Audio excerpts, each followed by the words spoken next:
Alors nous sommes arrivés Daf Lamed de Temura, Daf Lamed pour le dimanche 17 Menahem Av.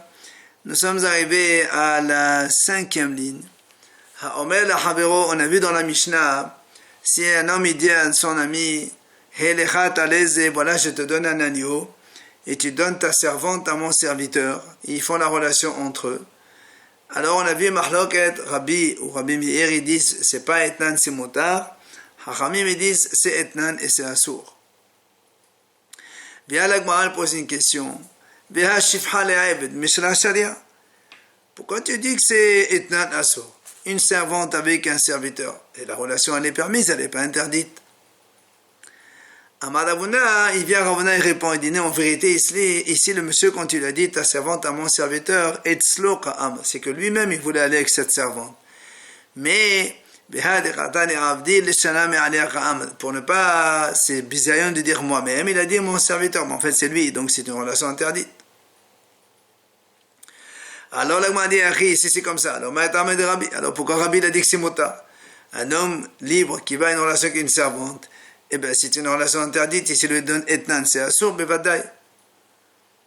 Amad Shmuel Barav Ishaq. Leolam Abdi. Alors, vient Shmuel, il répondit, en vérité, on revient à ce qu'on a dit dans la Mishnah, que le monsieur, il dit à l'autre, ta servante avec mon serviteur. Et si tu me dis, c'est une relation permise, parce que le serviteur, c'est un serviteur hébreu et un juif. Alors, là, on m'a dit, donc ça veut dire que c'est Assour. Alors, on m'a dit, pardon, c'est Moutar. Ah, alors pourquoi Hachamim ils disent le Etnan il est Assour? Une servante, elle est permise à un esclave hébreu, comme c'est marqué dans Parashat Mishpatim. Alors, là, on répond non. Ici, on parle d'un cas au Kéron, délet les Shavanim.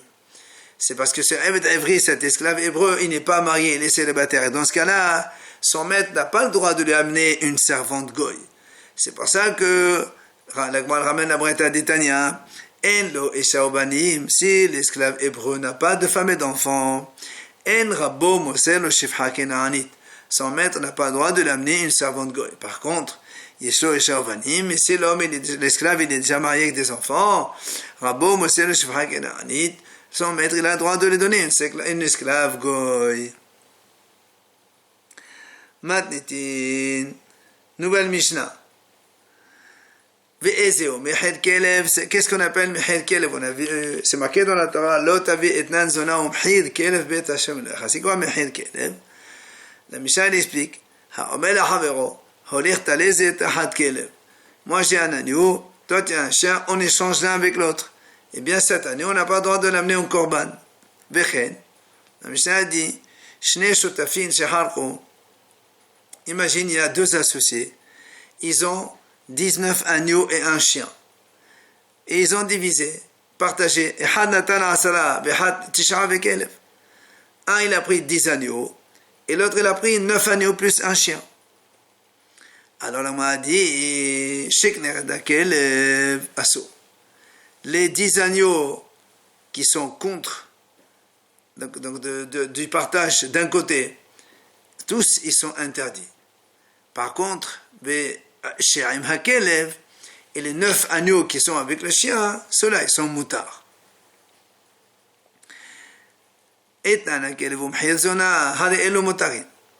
Si maintenant, l'Agma dit, et la Mishnah dit comme ça, si maintenant on inverse, la Torah dit etnan zona umhir kelev. Si maintenant un homme il inverse, il va donner un itnan pour une relation avec un chien, ou bien il échange une zona contre, il troque umhir contre donc autre chose. Umhir zona, voilà, il échange un agneau contre une servante, shifha. Alors la Mishnah a dit ça c'est moutar. Pourquoi? Parce que c'est marqué dans la Torah, Shenaim v'lo-arba'a. La Torah dit Torah Hashem gam shenehem. Donc on parle seulement de etnan zona umhed kelev. Donc le prix de la relation avec une femme et le troc d'un chien, mais pas le contraire. Vladotehen mutarin. Les enfants de ces animaux qu'on a interdits, que ce soit le etnan ou le mhir de Kelev, si ils font des enfants, mutarin. Pourquoi? Parce qu'il y a marqué eux et pas leurs enfants. Voilà. Hachamim me disent, Mehir Kelev, qu'est-ce qu'on appelle Mehir Kelev? C'est quand on échange entre un chien contre autre chose. La preuve que le mot Mehir c'est un troc. Il y a marqué Mehir, il y a marqué Timkod, donc on parle bien de vente. Alors vient la Gemara poser une question, Ema Etnan Zona. La Gemara dit, pourquoi on ne dit pas aussi, quand on a dit Etnan Zona ou Mhir Kelev, même si aussi Etnan de Kelev. Etnan Zona et aussi Etnan Kelev, ça fait Mhir Kelev aussi. Alors, m'a dit, et dit, dans ces cas-là, ça fait qu'il y a 3 animaux qui sont interdits. Pourtant, Gam Shenem le Shosha, et la Torah l'a dit 2 et pas 3. Alors, m'a dit,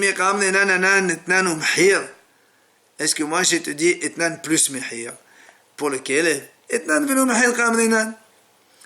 Peut-être que le Etnan Kelev, enfin, Etnan Zona ou Mehir Kelev, ça veut dire que Etnan du Kelev aussi, et pas le Mehir. On m'a dit, si c'est comme ça, dans ces cas-là, le pasteur qu'il aurait dû dire, tu n'amènes pas Etnan Zona ve Kelev, ça veut dire Etnan de Kelev. Mais Dertiv Etnan Zona ou Mhir Kelev, si la Torah l'a séparé, Etnan pour la Zona et le Mhir pour le Kelev, tu vois bien que c'est individuellement différent, et chacun le sien. Après, on a dit, on a dit, donc si 2 messieurs, ils possédaient ensemble 2 associés, 19 agneaux et un chien. Et ils ont partagé comme ça. Un, il a pris 10 agneaux, l'autre, il a pris 9 agneaux et un chien. Celui qui a pris 9 agneaux et un chien, les 9 agneaux, ils sont permis pour le korban, il n'y a aucun problème. Mais celui qui a pris les 10 agneaux, on a dit tous les 10 agneaux, ils sont interdits à cause de Mehir Kelev. Alors, la Gemara a posé une question, pourquoi tu dis les 10, ils sont interdits? Ni pour Hada la de Kalba, Vena Kolo Nisharu. On n'a qu'à enlever un agneau parmi les 10, on le met contre le chien. Et les 9 autres, ils deviennent autorisés. Bien, la Gemara répond. On ne peut pas faire ça ici, dans ce cas-là. On parle d'un cas où, qui rend des tafet de Kelev behad menayu. Il dit, en fait, ici, on parle dans le cas où le chien, il a un prix supérieur à tous les autres agneaux. Et ce supplément qu'il y a dans le prix du chien, ça équivaut à tous les 10 autres. Par exemple, on prend un exemple. Les 10 agneaux, chaque agneau, ils valent 100 euros. Ça fait 10 fois 100 égale 1000. Et l'autre, les 9 agneaux, ils valent chacun 90. Ça fait 9 fois 9, 810. Et le chien, il coûte 190. Ça veut dire que le chien, il coûte 190, 90 euros de plus que tous les autres animaux. C'est comme si que chaque 10 euros, puisque les 9 agneaux coûtent 90, donc on va dire que le chien coûte 90, il y a donc 100 euros de plus. Les 100 euros de plus, ils sont répartis sur les 10 agneaux, 10 euros sur chaque agneau de l'autre côté. C'est pour ça que tous les 10 agneaux, ils sont interdits. On a dit dans la Mishnah, si quelqu'un donne un etnan pour la relation avec un chien, ou il troque une zona contre un agneau, donc ça c'est moutar. Amal et Rabba me fasse zekal et Rabashi. Il vient Rabba, il dit à Rabashi, on a vu cette notion que les Hachamim disent qu'il n'y a pas de notion de znout dans les animaux. Amal, il lui a dit, dans ces cas-là, puisque la Torah n'a pas écrit une zona avec Kelev, ça veut dire qu'il n'y a pas de zona avec le chien. D'où on apprend que Etnan Kelev, donc le prix de la relation avec un chien, ou le Mhezona troque avec une servante, que c'est motar. Comme on a dit, c'est marqué dans la Torah, Gam Shenehem. Vladotehen Motaren et leurs enfants, on a dit que c'est motar à ces 2 animaux-là, parce que Shenema Gam Shenehem, le Vladotehen. La Torah dit Shenehem eux-mêmes et pas leurs enfants. Amar Rabba, il vient Rabba et dit comme ça. Vlad hanerbat asura. Si un animal, donc, il a une relation avec un être humain, elle était enceinte déjà, eh bien, comme l'animal, il est assourd d'amener en sacrifice l'enfant aussi. He ubada nerbiahu. Tous les deux, la relation, quand l'animal, il était donc déjà porteur. Vlad nogahat asura. He ubada narhu. La même chose, un taureau qui est en corne et qui tue quelqu'un, et qu'il était, non, une vache, pardon, elle était déjà enceinte, elle encore quelqu'un le tue. Elle, avec ce bébé, ils sont tués, donc elle est interdite de korban, le fils aussi, l'enfant qui va naître aussi. Vlad mukse bene'avad muta. Mais Rabba dit, un enfant d'un animal qui a été réservé pour l'Avodazara, ou qui a été adoré en tant qu'Avodazara, l'enfant qui va naître après, il est muta. Pourquoi? Parce que les imher seyel aimaient pas l'hina. Parce que les gens, ils ont réservé la mère, ou bien ils ont adoré la mère, ils n'ont pas adoré le bébé qu'il y a dans le ventre. Et qu'il y a une autre version qui dit, non, Vlad mukse bene'avad asur. Même l'enfant d'un animal qui est mukse, réservé pour l'Avodazara ou adoré, il est aussi interdit cet enfant. Pourquoi? Parce que quand l'animal elle est enceinte, elle est donc grosse, elle est bien portante. Évidemment, ceux qui adorent l'Avodazara, ils aiment adorer quelqu'un de beau et de gros. Alors, ça fait que le bébé aussi, il a été interdit avec. Amar Rav Hadboy, Barami Amar Rav, il a dit Rav Hadboy au nom de Rav. Si un homme, il est mekadesh une femme avec les excréments d'un taureau lapidé. On a vu qu'un taureau lapidé, c'est un taureau qui a tué un homme. Et donc, normalement, il faut le lapider, il est interdit de profit. Mais, si maintenant il prend les excréments de ce taureau, qu'on n'a pas encore lapidé, qui va être lapidé, alors, Rabbi dit, les kedushin sont valables. Ça veut dire que les excréments ne sont pas interdits de profit. Par contre, beferesh ragla avodazara enam kodesh. Mais si, Rabbi dit comme ça, si un homme il est makadesh une femme avec les excréments d'un animal de Avodazara, alors les kedushin ne sont pas valables. On m'a dit maintenant quelle est la raison pourquoi cette différence entre le taureau lapidé et le veau de l'Avodazara, puisque tous les deux c'est interdit de profit. On répond, je peux te donner une réponse par un pasuk ou par la logique. On m'a dit, donc par la logique,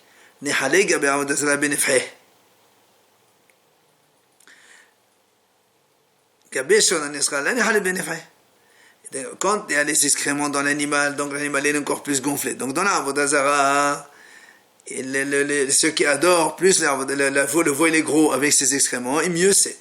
Donc les excréments aussi sont interdits. Par contre, pour un taureau, quand on va lapider, ça importe peu qu'il y ait ses excréments avec lui ou pas, ça n'a pas d'importance. C'est pour ça que les excréments, ils ne sont pas interdits. Et va être marqué, ou bien je peux t'amener un pasouk. Gaber, vous n'êtes quand même quitté va être helm kamo. Dans l'Avodazara, la Torah dit, tout ce qui tu sors de l'Avodazara, il est helm, il est interdit. Donc même les excréments, c'est interdit. Par contre, Gaber Shod Haniskal, mais à propos du taureau lapidé, c'est marqué dans la Torah active, Lo Yachelet Besaro. La viande, on n'a pas le droit de manger. Besaro, Asur, Percho, Mota. Mais les excréments, ils sont autorisés. Matnitin, nouvelle Mishnah. Natan la Maot, Hade Elo Motarin. Si un homme il va avec une femme, relation interdite, il lui donne de l'argent, donc en échange de la relation. Alors l'argent, il est permis, elle peut acheter ce qu'elle veut pour emmener au Beth Amikdash, c'est pas un problème. Par contre, Yenot, Ushmanim, Uslatot, mais si l'homme il donne à la femme en échange de la relation du vin, de l'huile ou de la semoule, ou toute autre chose qui donc, pourrait être offert sur le Mizbeah, dans ces cas-là, il est assourd de l'amener sur le Mizbeah. Natan la Murdashin. Si un homme il donne à une femme en échange de la relation un animal kadosh, Hade elu motarin. Il est moutar. Il n'y a pas de etnan sur un animal qui est déjà sacré. Par contre, s'il lui donne une volaille, en échange de la relation, eh bien, il y a etnan avec les volailles. Chez Hayabadin, parce que moi j'aurais pu penser le contraire, en faisant un raisonnement car le Hamas j'aurais dit, Ma'im hamukdashim, si déjà les animaux kadosh, que si chez Hamoum possède Baim ils ont un défaut, ils deviennent non valables pour le Mizbeach. Pourtant, En Etan Hadanim, on vient de dire que chez les Kadashim, il n'y a pas de Etan. Rof, chez En Hamoum possède beau. La volaille, il n'y a pas de moum chez les volailles. On avait dit que quand il manque un membre, mais des moumim, des défauts dans les volailles, ça n'existe pas. Donc ça n'invalide pas. Et nous disons, n'est-ce pas qu'on aurait fait qu'à qu'il n'y a pas de etnan dans les volailles non plus. Comme dans la Torah c'est marqué, c'est marqué. Lechol neder, alors Haramim dit ça inclut même la volaille aussi, il y a etnan dans la volaille. Kol ha'asurin lagabe mezbeach. La Mishnah conclut, tous les animaux qui sont interdits pour le Mizbeach, comme par exemple on a vu le Rovea, Nerva, Ne'avad, Moursé, ou l'adotehen mutarin, quand ils enfantent, leur enfant il est mutar pour le Mizbeach. Rabbi Eliezer Omer, ou v'ladeterefa le Rama Gabe Mizbeach. Rabbi Eliezer dit non, l'enfant d'un animal tarif, on ne peut pas l'amener sur le Mizbeach. Rabbi Hanina ben Atignos Omer, kshera shian kamen terefa psula ma Gabe Mizbeach. Si un animal kasher il a tété le lait d'un animal taref, lui aussi l'animal il est pasoul donc de le Mizbeach.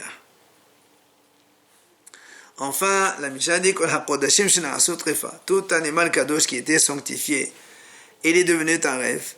Normalement, un animal, quand il a un défaut, eh bien on le rachète et on le mange. Mais comme il est taref et que donc il ne peut pas être mangé par les Bnei Israël, on ne peut pas les racheter. Pourquoi? On ne peut pas racheter des Kadashim pour ensuite les donner à manger à des animaux aux chiens. La Gemara revient donc sur la première idée de la Mishnah. Tano Rabbanan, Natan la Hitin va'asatan solet. Si un homme, il a donné à une femme en échange de relation du blé, et la femme les a transformés en semoule. Ou bien, il lui a donné des olives et qu'elle les a transformées en huile d'olive. Ou bien il lui a donné donc un cajot de raisin, et la femme, elle les a pressés, elle a fait du vin avec. Alors, est-ce que ça c'est permis pour le Mizbeach, oui ou non? Il y a deux braïtot qui se contredisent. Une a dit que c'est assour et une a dit que c'est mutar. Amar Rav Yosef, Tane Gorion de Menaspor. Rav Yosef a dit comme ça, Gorion d'Aspor il a dit, Bet Shammai osrenu betelel materen. C'est Bet Shammai qui a interdit, c'est betelel permettent. Alors, il explique. Bet-Elil, pourquoi ils ont des permis? Parce qu'ils disent Hem velo vladotehen, Hem velo shenuyehem. Comme dans marqué à propos des Nazanom Helkev Gam Shenehem, eux et pas leurs enfants, eux et pas leur transformation. Bet Shammai, c'est vrai, Bet Shammai, eux ils ont dit c'est assour. Pourquoi? Ils disent Hem velo vladotehen, d'accord, eux et pas leurs enfants. Mais comme il y a marqué le mot Gam, les rabot shinoim, au contraire, les rabot shinoim, le gam, ça inclut même les transformations. Alors, là, on m'a dit, c'est vrai, ou le betelil hartiv gam, et pour betelil, voilà, marqué aussi gam, normalement, gam, ça inclut. Alors, là, on m'a dit, effectivement, tu as raison, gam, le betelil, caché, c'est une question pour betelil, le mot gam, à quoi il sert. Tano Rabbanan, c'est marqué dans le pasuk à propos d'Etnan Zanom Herkel. On a dit, on n'amène pas ça dans Bet Hashem Elohecha, dans la maison d'Hashem ton Dieu. Prat, ça exclut les pharaons, la vache rousse, qui normalement elle est faite en dehors du Bet Amidash. Chez Elba à la Baït, de Bet Abelazar, et donc un homme donne Etnan à une femme une vache rousse. On peut l'amener, on peut faire vache rousse avec ça, c'est pas un problème. Haramim Omrim, le mot Bet, les rabot et alekoin, ça veut dire que même s'il lui donne de l'or, on ne peut pas prendre ça et le mettre donc dans les recouvrements des murs ou donc de l'habitation du Beit Hamikdash. Man hachamim, c'est que c'est hachamim qui interdisent. Amar Rav Hazda, Rabbi Yosef ben Rabbi Dahi, c'est Rabbi Yosef, d'Etania. Natan la zahav, si un homme donne à la femme en échange de la relation de l'or, on n'a pas le droit de prendre cet or-là et faire avec donc des recouvrements dans le Beit Hamikdash, même dans l'endroit qui est le moins kadosh, c'est-à-dire derrière le Hechal, carrément dans les 11 amot, dans le Ma'arav vers l'ouest. Après on a dit dans la Mishnah Natan la murdashin hade'ello mutarin. S'il lui a donné des animaux kadosh en échange de la relation, les animaux ils sont donc permis, c'est pas etnan assour.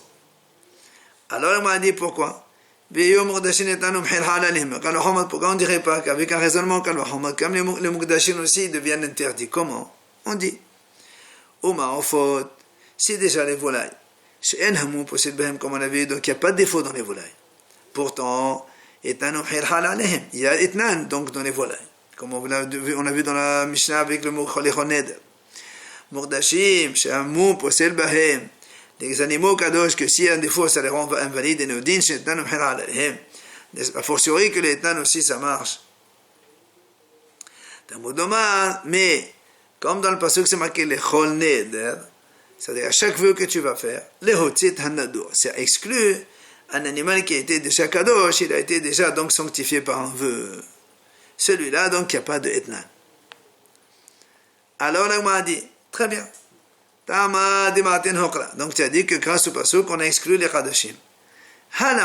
Et si la Torah ne les a pas exclus, tu vas me dire quoi?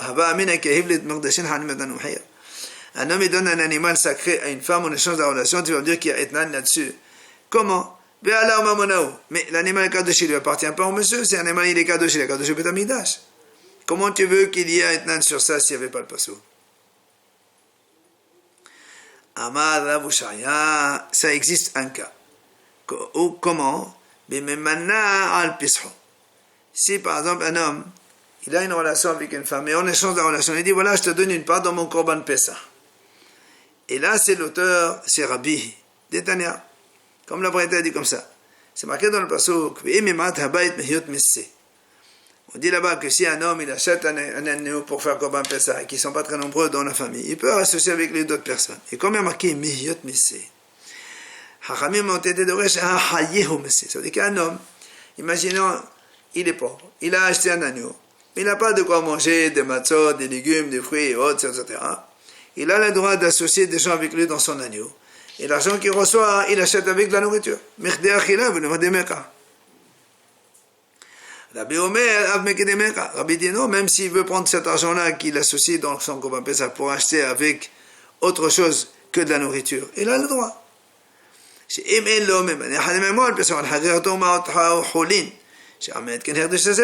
Parce que la Gemara dit, selon Rabbi, si un homme n'a pas d'argent de quoi acheter autre chose, par exemple un costume pour la fête ou autre chose, il a le droit de nommer d'autres personnes sur korban. Et l'argent, il est complètement, il achète avec ce qu'il veut. Après, on a dit dans la Mishnah, tous ceux qui sont interdits sur le Mezbeah, on a dit les enfants, ils sont moutards. Amar Rav, il a dit Rav. Donc, comme on a dit nous, les enfants, ils sont moutards. Mais il y a certains qui ont enseigné sur cela, ils ont dit, Rabbi Eliezer dit non, les enfants, ils sont assourds. Alors il vient, Amar Rabuna Barhana, Rabuna Barhana, il dit la chose suivante. Mahloket, quand on a dit, Rabbi a dit les enfants moutards et les Ben Eliezer, il a dit assourds, seulement chez Hébreu ou le quand la vache, enfin l'animal, la bête, elle était déjà enceinte. Et après, il y a eu la relation interdite avec un humain. Que là, dès Rabbi Eliezer, ça va dans Rabbi Eliezer, il pense que le bébé fait partie intégrale de sa mère, et donc c'est comme si que lui aussi il a fait la relation, et c'est pour ça que c'est assourd l'enfant quand il va naître. Mais la banane savent, les Hachamim disent non, le bébé n'a rien à voir avec sa mère. Il est indépendant. C'est pour ça que la mère, elle a eu la relation. Lui, il n'a pas eu de relation. Et quand il va naître, il est permis. Aval, mais s'il y a eu la relation d'abord quand la vache, l'animal n'était pas encore enceinte. Et après, elle est devenue enceinte. Selon tout le monde, les enfants, ils sont moutards. Rabba Ahmad, il vient Rabba, lui, il dit, Mahloket b'shinut bi'ul v'asuf ibir. La mahloket, c'est quand il y a eu d'abord la relation, et après la vache elle est devenue enceinte. Que Rabbi Eliezer, ça va, c'est basé sur les massos. Rabbi Eliezer dit, étant donné que la bête, donc elle a eu une relation avec un homme, donc elle est devenue interdite. Et après, elle s'est accouplée avec un autre animal mâle, et il est né un enfant. L'enfant, il est né d'un animal interdit et d'un animal permis. Et Rabbi Eliezer dit, quand il y a Zeva, Gorem, c'est assourd. Quand il y a deux causes, une permise et une interdite, et ça donne une conséquence, la conséquence est interdite selon lui. Hachamim disent non, quand il y a une cause interdite et une cause permise, le résultat c'est permis. Mais si d'abord les animaux ils étaient donc déjà enceintes, et après il y a eu la relation interdite alors qu'il y avait le bébé dans le ventre déjà, parce que là, selon tout le monde, c'est assour. Maintenant, selon Rava, Rava il dit comme ça, comme il a dit Rava, quand un enfant d'une femme, d'une bête qui a été une relation avec un homme, elle est interdite, parce que c'est l'animal, plus le bébé, tous les deux, ils ont eu la relation interdite. La même chose, un animal qui a, donc une vache qui a encorné, qui a tué un homme, alors qu'elle était déjà porteuse, et bien c'est les deux qui ont encorné, donc c'est pour ça que l'enfant il est assourd. Et il y a une autre version qui dit comme ça.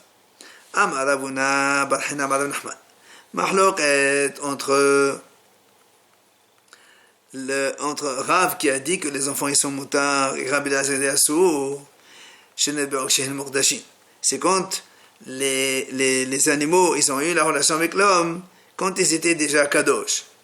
Que de Rabbi Elazar ça va besoin quand l'enfant il va naître, c'est pas si besoin d'amener ça en korban au Beth Amikdash. La banane savent de là. Hachamim disent non, mais c'est pas besoin, l'enfant c'est pas besoin. Mais si il y a eu la relation quand ils étaient hol et après, on les a sanctifiés. Après, selon tout le monde, il est motard l'enfant. Mais Rava il dit non. Quand ils ont eu la relation, ils étaient hol. Et après, il y a eu donc après on les a sanctifiés. C'est là où Rabbi Elazar décide d'amener l'enfant au Beth Amikdash. Il a dit donc assour. Ils disent non, puisque au début ils étaient hol, maintenant ils sont devenus kadosh, alors les enfants ils sont motards.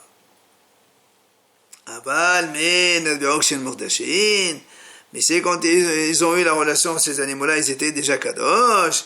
Selon tout le monde, c'est assour.